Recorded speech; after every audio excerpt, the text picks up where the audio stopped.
Hey guys, welcome back to another episode of Destination Happiness. In today's episode, I'm going to be sharing with you my backpacking route for Central and South America. I'm going to give you advice on what to do, what not to do, based on my own personal experiences, so you can learn from my own backpacking trip.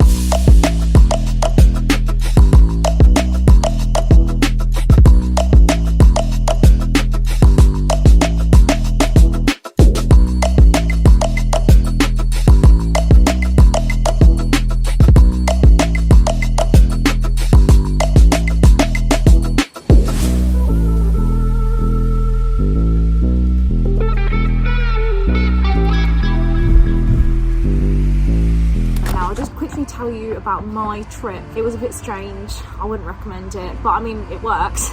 It's just probably the only person to take the route that I did because it was so odd. I flew from Australia, from Melbourne to El Salvador through Hawaii, and then I was in El Salvador for 10 days, stayed with my friend. Then I flew to Costa Rica, went to Manuel Antonio, then worked my way up to the Caribbean side and stayed in Puerto Viejo, which was gorgeous, by the way. And then from there, I crossed the land border to Panama, went to Bocas del Toro, the group of islands. Then I went to Panama City, literally just for a day. So I got picked up from Panama City, and then I had a boat trip from Panama going through Guna Yala Islands. I've got another video about that on my YouTube channel, which you can see. So a 3-day boat trip from Panama to Colombia through the Guna Yala Islands. When we got there, got to a place called Capraguana in Colombia, which is like in the north. That's where the boat took us in. Was there for just a couple of days. I don't recommend staying there for too long.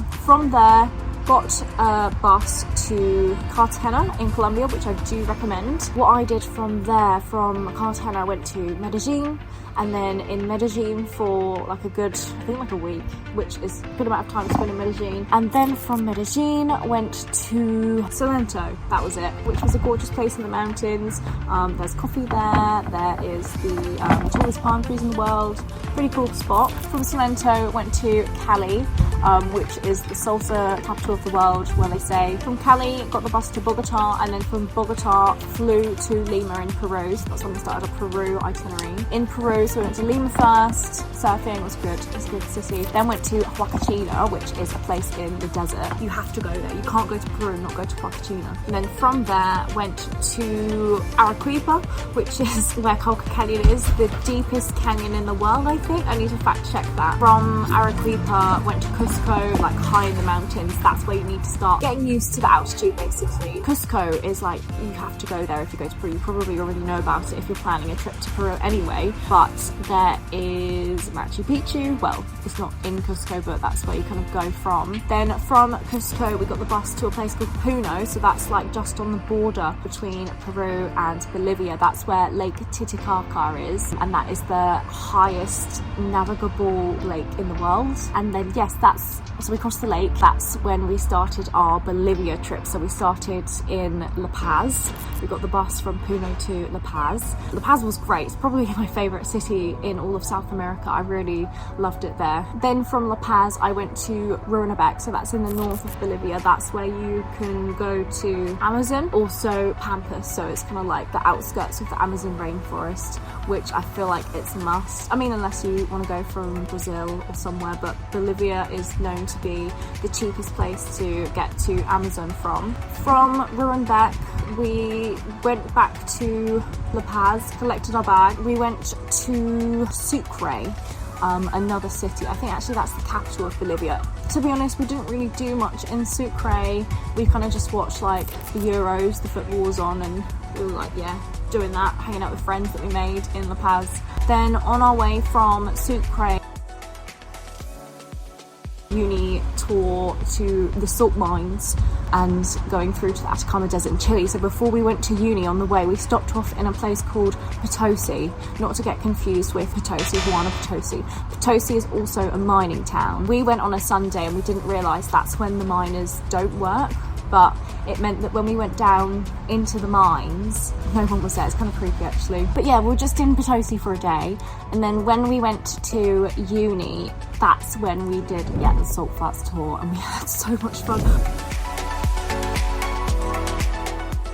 I did not expect uni to be so cold. I knew it was cold because I'd been told in advance, but nothing prepared me. I didn't want to get out of the taxi to go to the ATM because I was just like freezing, shivering, like even with jumpers and a jacket on and like multiple layers. Like, oh gosh, it's horrible thinking about, but kind of funny. Yeah, we did 3 days, crossed over the border to Atacama in Chile, spent a few days in the desert there, enjoyed that, went on a bike ride to a place called Devil's Throat, which was good. We went stargazing. From there, we got a 23-hour bus to Santiago, the capital of Chile. And yeah, all together that took 3 months. It was pretty quick traveling, to be fair. Like, I definitely could have slowed down a bit more, but I didn't really plan this trip at all, as you can probably tell from my sporadic itinerary. And that's why I decided to make this video, because I didn't want you guys to go through the same weirdness. I mean, I embrace the weirdness, of course, but maybe your trip could be a bit better, a bit more planned out. That was my trip, and now I'm going to run through the things that I would do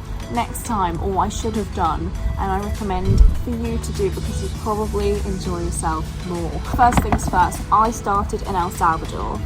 It was great because that's where my trip kind of stems from, but if you're planning to do Central and South, maybe it's a good idea to start in Mexico. Can't really give any advice for Mexico because I haven't been there yet, but I'm sure there's lots of advice that you can get from other travel bloggers online. So speaking with other travelers, what I kind of got the gist of was that people start in Mexico and then work their way down Central America.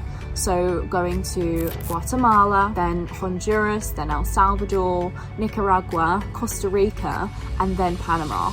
I literally just did El Salvador, Costa Rica, and Panama. Side note, El Salvador used to be like notoriously known for being dangerous. However, that's not the case anymore, seeing as the new prime minister, president. But now, like, I didn't have any trouble walking around. Like, I wasn't getting catcalled, I didn't feel unsafe, I didn't have like men staring at me and things like that, because it's kind of just like they're terrified to get put into prison if they do all these things. So it's a lot safer now. Also, I heard that Guatemala is a good place to go to Spanish school. Now, I never went to Spanish school. Unfortunately, I didn't plan enough. So if I was to go back, then I would go to Spanish school. I heard, yeah, Guatemala is a good place to do it. I did pick up a lot of Spanish while I was there. Like, I did Duolingo a few years ago and, you know, like got a streak and then my owl like died or whatever, something happened. So I kind of stopped practicing on Duolingo. However, I think because compared to like Southeast Asia, when you're backpacking, you know, all the countries speak different languages, but when you're in a country or countries that speak Spanish for such a long period of time, it's just only natural to pick up the language. But yeah, like, I would recommend going to a Spanish school before you kind of start your main trip, or like during the beginning, because then you'll probably find it a lot easier and maybe it will just, you know, speeding up your learning. Yeah, like I said, I did a boat trip from Panama to Colombia. There were 20 people on our trip. All 20 people got food poisoning. But I mean, it's up to you. I feel like even though that happened, like, it was still a memorable experience, and, you know, 3 days island hopping on a boat between Central and South America, like different continents, like, it's still good fun. So yeah, despite having food poisoning, I would probably still recommend doing that boat trip. The alternative option would be to catch a flight, because there's the Darien Gap there and you cannot cross by land, it's too dangerous. Anyway, so like I said, I went to Capricorn, where the boat landed, then Cartagena. Now, in the north of Colombia, I went to Cartagena. I missed out on a place called Santa Marta and also another place called Minca, which is like I think like a bit of a hippie town, I've heard. And up there is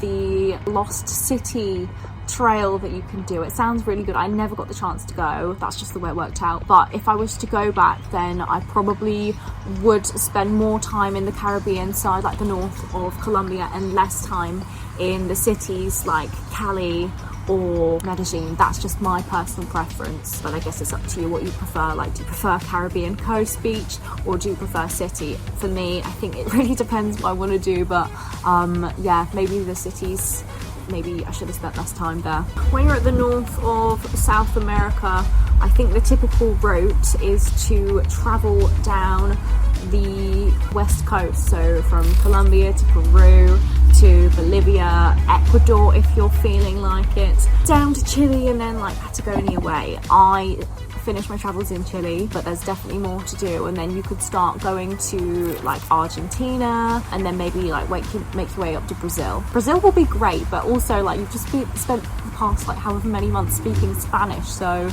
you're gonna get there and everyone's gonna be speaking Portuguese. It's not that that's like a bad thing, it's just for me, I'm gonna be like, oh, starting all over again, not knowing how to speak the language, you know. Cartagena was a very like historic town, very famous for like Spanish influence, more like colonialism. Spain colonized Colombia in the 1500s, and it kind of all started with Cartagena. So if you go there, you can learn all about the history. I recommend doing the free walking tours. They're free, but like you give a tip at the end. You know, the tour guides are really good.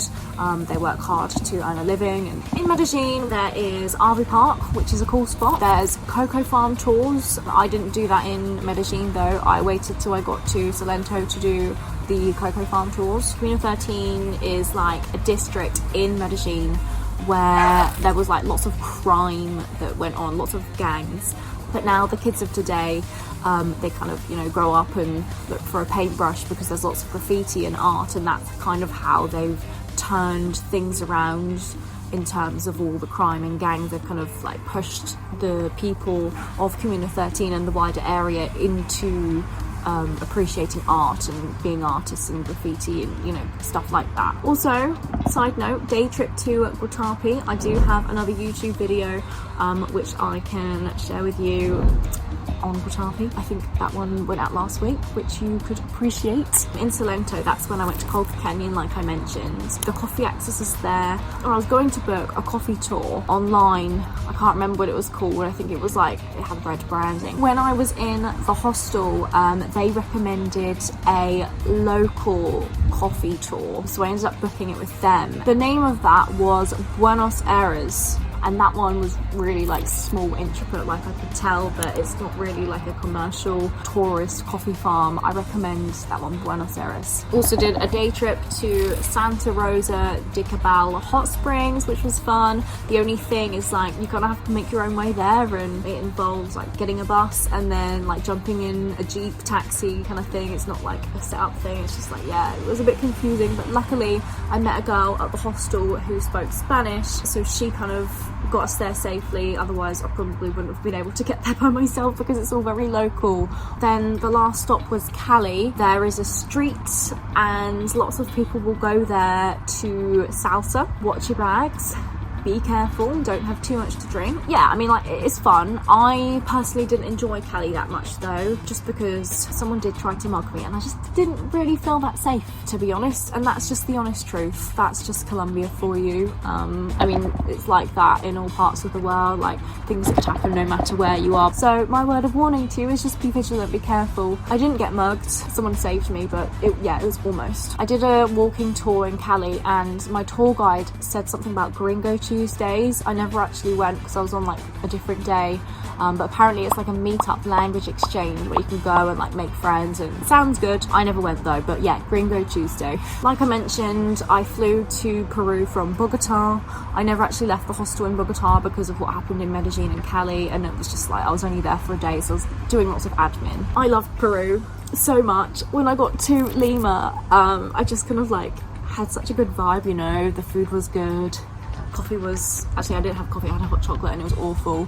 Don't get the hot chocolate in Lima because it's like 100% cocoa. Lima, I surfed there, I surfed at the beach, and honestly it was freezing cold, but do you know what, I thoroughly enjoyed it, and if I had enough time I would go back and surf there again. My hands and my feet were numb, I had a wetsuit on, but obviously like my hands and feet were exposed, but still really recommend. You would love it. It was in Huayna that I just realised like Peru is just so diverse. One minute I'm surfing in Peru, next minute I'm like going on sand dunes and sandboarding, and yeah, it was cool. Booked a couple of nights there, or a couple of days. I walked up the sand dune, got to the top in time for sunset, and that was completely free. I think you need to pay to go into the sand dunes actually, but I just snuck around the back of the hostel, sorry.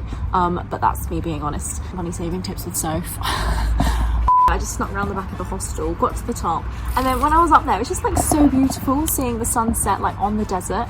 and it reminded me of, if you've ever read the book The Alchemist, where the character is like crossing the desert. It kind of just like put me in that book. It was cool, amazing sunsets, and I made a new friend up there. The next stop after Huacachina was Arequipa. We wanted to go to Colca Canyon, and so we spoke to like a man on the street in one of the squares to book a 2-day tour or like hike through Colca Canyon. You can actually do it yourself. I did like meet some people who did it themselves, but honestly, like, I think it's just as good getting a guide, because it's nice to know like some information about what you're looking at or like where you are, and also you don't then need to like worry. We were a bit slow, not gonna lie, and we actually just about made it to our camp as the sun was setting. That's not normal, but not to worry because we had our guide with us. However, if you were like there in the canyon alone, there's jaguars that live in the mountains,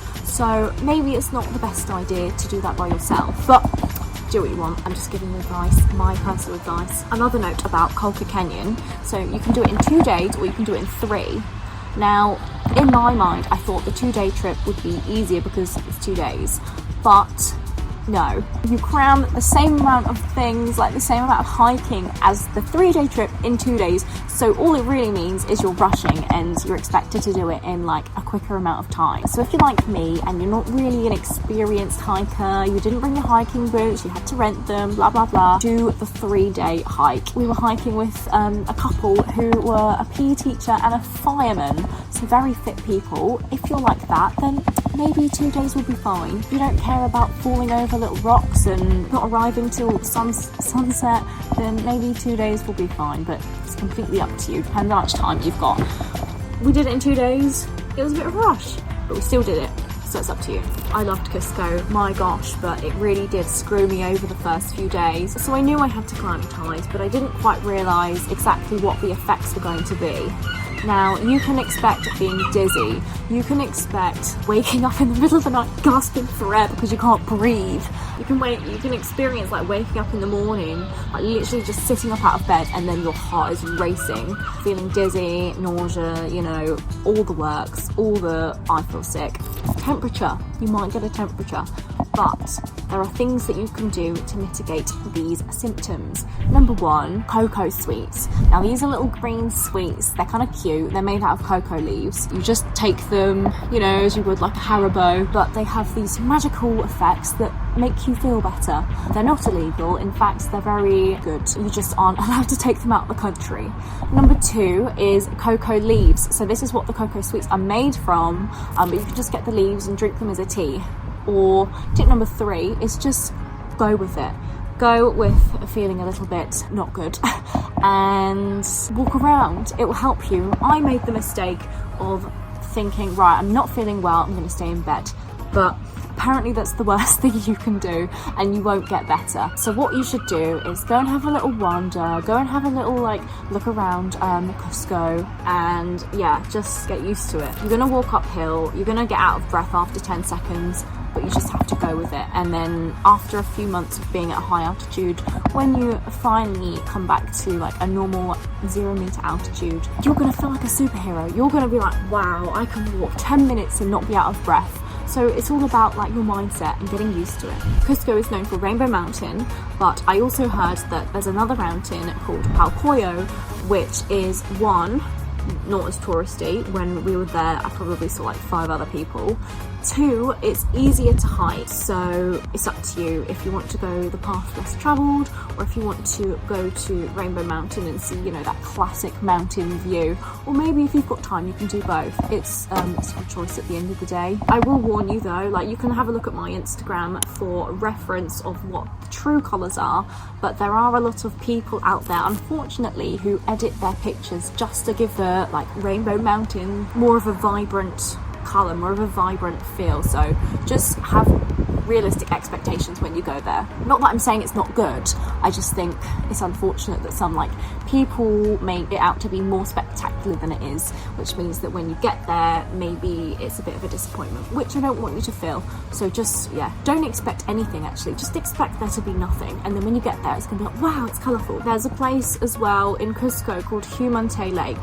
However, When I did my Machu Picchu Salcantay trek, we passed through Humantay Lake anyway, so you can visit it twice if you fancy, or you can just wait. Originally I booked the 5-day Salcantay trip with Machu Picchu reservations, but because of my altitude sickness I had to change that to the 4-day trip, which actually I think was a good idea because it meant that I didn't have a massive 25k hike within one day. I just went ziplining instead, which I love. But yeah, if you don't fancy doing the Salcantay trek, maybe you don't have time, then I would still go to Humantay Lake anyway. It's definitely a really cool thing to see. Just like being in the mountains as well, like it's cool, it's like, it feels good. There's lots of llamas to be seen as well, like all around Peru. You'll probably see the aunties, you know, like knitting. They'll be making gloves because it's freezing cold. I would pay you anything right now for like a double layer glove. And they're really pretty. They're like typical Peruvian designs, colours. It's really colourful, you know. And yeah, lots of llamas as well. They're really cute. If you pay them, like maybe you can get a photo with them as well. With Machu Picchu reservations, we also booked a trip to Sacred Valley. And actually, if you book Salcantay with Machu Picchu reservations, then they'll give you a discount on the other tours. They'll say you're like a Salcantay survivor, which is funny. So we got 20% off, I think, our Sacred Valley trip, and in that we went to the salt mines, which was good. It was fun. To be honest with you, I felt like that whole Sacred Valley tour was a bit rushed, and it was like we were kind of trying to squeeze everything into one. But I mean, I'm still glad that I got to see all the other stuff as well, not just Machu Picchu. By the way, Machu Picchu was great. They've just changed the circuits recently, but I did circuit 3 and I enjoyed it. Let me tell you a little story about a time when I went to Lake Titicaca in Peru. We're talking mountains, we're talking getting dressed up in the locals' clothes, we're talking eating 12 types of potatoes. It was fun. I really enjoyed it. We did a lot of just like driving on the boat from different islands, but it's a really memorable trip, especially staying at the locals' houses, and then they like made us lunch, they made us dinner, and then they insisted we like wear their traditional clothes, and we all went down to this like community hall, all of like these tourists dressed up. It was terrible actually, but like it was just like really funny. I didn't really know if it was like appropriate to be doing that, but they wanted us to, so we're like fine, didn't want to offend them. Maybe if you're lucky I'll include some photos of that. I'll be warned, I look really funny, but you know, it's all fun and games. When I got to La Paz, I really enjoyed Bolivia, because I think the reason why I enjoyed it so much is because I had no expectations. I didn't do any research. Side note, my recommendation for South America, my motto would be have 0 expectations but plan it, which is what I didn't do. I didn't plan anything, which I should have. I didn't expect anything, but that was fine because I always expect nothing. I don't have any expectations because then you can't really get to. When I got there, I met some people at the hostel. I met this guy and he was telling me, he'd been there for like 2 weeks, he felt like a local, was telling me all the good places to go. He told me about Mount Huayna Potosí, which I did, which I enjoyed. He also told me about Death Road. He gave me all this information. It was really overwhelming. So I ended up just going out to the markets with some other people that I met. When I was in the markets, I was talking to these boys and they were like, oh, come to Death Road with me tomorrow.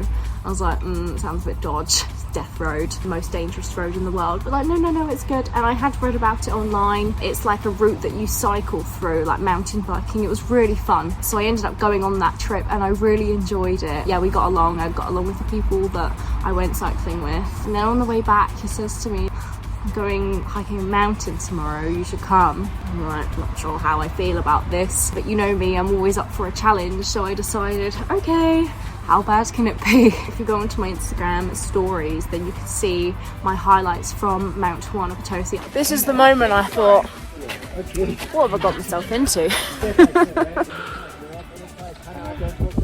Unfortunately, I didn't make a vlog just because it was such a difficult climb. I had to put all my energy into the climb. I didn't have any room or energy to vlog, unfortunately, but yeah, you can see my Instagram highlights on there. Maybe next time I need my own camera crew, you know? I need my own cameraman and someone there. Maybe Sky TV want to sponsor me. I'd be more than happy. ITV, BBC, get in touch. please. I'd love that. Discovery Channel, if you're listening to this, then please sponsor me for some adventures, some trips. I'll make some great content for you. All my social groups for Bolivia stemmed out of Wild Rover Hostel. Now, this is not an ad. I'm literally just saying to stay at Wild Rover because I really enjoyed it. It was fun. It's a little bit hectic. There's a bar inside the hostel that like the locals go to as well. So take what you will from that. But it's good. They have a hairdryer room. They've got like a makeup room. They've got a free pool table. I really recommend it. It was good. Also, another side note, Bolivia is, I think, one of the top 5 countries in the world for like poor food hygiene. So just be really careful where you eat. I was fine apart from when I went to Amazon. Something happened. Might have been when I brushed my teeth with like the Amazon tap water. Don't recommend, but yeah, just be very vigilant whilst you're there. So I booked another tour. I don't normally like tours, but I feel like with South America, like, they're good. I did Pampas for 3 days and 1 day in Amazon. That was enough. We saw a lot of crocodiles. We're on this boat on the river for like 4 hours. Anaconda hunting, that was a little bit crazy. It's like 5 hours following our guide. He was like hacking away at the grass. He was like, come on, follow me. And then he would be like, right, wait here for a minute. And we'd be like, okay, just like hanging around. And then he'd come back 15 minutes later like, come on guys, it's this way. I want to go back now. I've run out of water, I'm hungry. I just want to sit down. Crazy, hectic. 10 out of 10, recommend. Even with the food poisoning, it was so worth it. It was fun. Potosí mining tour. I already covered that before, but I'll just tell you quickly. We went on a Sunday. Sundays is when all the miners go home. Like, it's like their rest day. So when we went into the mines, no one was there. Actually, there was one miner there, and it was actually kind of creepy. He was the owner of the mine. He couldn't really afford to have time off, bless him. Like, we felt really sad, but not gonna lie, we were just down there with our guide. It was me and my friend Charlotte. We were traveling, we were down there, and then it's like pitch black, like 40 meters underground or whatever, and I hear these footsteps, and no joke, I thought it was a ghost. My heart froze. My heart was like, I froze, my heart dropped. I was like turning around like, whose are those footsteps? And I see him and he's just like, miner. And yeah, for a minute, I genuinely thought I saw a ghost. I was terrified. And then our guide started chatting to him. I was like, okay, it's not just me who can see him, it's fine. You must go to Salt Flats in uni. They are incredible. Honestly, a landscape like I've never seen before. I do have another video. 4-day road trip through the desert. So it started off in uni in Bolivia, and then we would like stay in hotels and each day make our way through to Chile. Loved that. Take lots of layers with you, it's cold. I was sleeping in like my sleeping bag, and I had like a jumper on, I had my gloves on, I had like 3 at least t-shirts on, I had socks, I had my leggings on, and I had another pair of trousers, like, and 3 blankets. Like, that's how cold it was. You're gonna have fun. It's incredible. And actually, I saw the best sunset in my life while I was there in Salvador, Bolivia. Gotta do it. Right, that pretty much takes me to the end of my trip. I did have a few days in the north of Chile before I flew back to England. In the Atacama Desert, I went stargazing, which I loved, especially as at the time I was studying longitude, and yeah, like, that's to do with like stars. Well, it's not really, but I was learning about the stars as well. And I also hired a bike for $6 and rode out to Devil's Throat, which was free, well, apart from like the park entry, but it was free. And considering Chile is one of the most expensive countries in South America, I would recommend go to a supermarket, go to La Tienda, get some snacks, some good snackage, get a Powerade because you're gonna need it, get some water, get some crisps, you know, like all the good stuff. Get a tin of tuna if you're feeling a bit like me and like eating tuna out the tin. If anyone likes doing that, then please let me know, because I think I'm the only person I know who likes tuna. Then I did a 23-hour bus journey from Atacama to Santiago, and that was my trip complete. 3 months in South America, and I loved every minute of it. Top countries, Bolivia and Peru. Yes, that was me. take what you will from this video, recommendation wise. Do not blame me if anything goes wrong. Be vigilant, be careful. Yeah, learn a bit of Spanish. I hope everything goes well for you. Actually, I put in my phone notes like Spanish words that I've learned, and if you want, send me a DM and I will send you all the Spanish that I learned. It's like all the basics. I hope you found value in this video. If not, then apologies, but I'm sure there would be something in here that you've learned. Thank you so much for listening to this episode. I really hope you found some value and can learn from my trip, what to do, what not to do, a good route to take, etc, etc. Don't forget to like, comment and subscribe. Thank you so much, and I'll see you in the next one.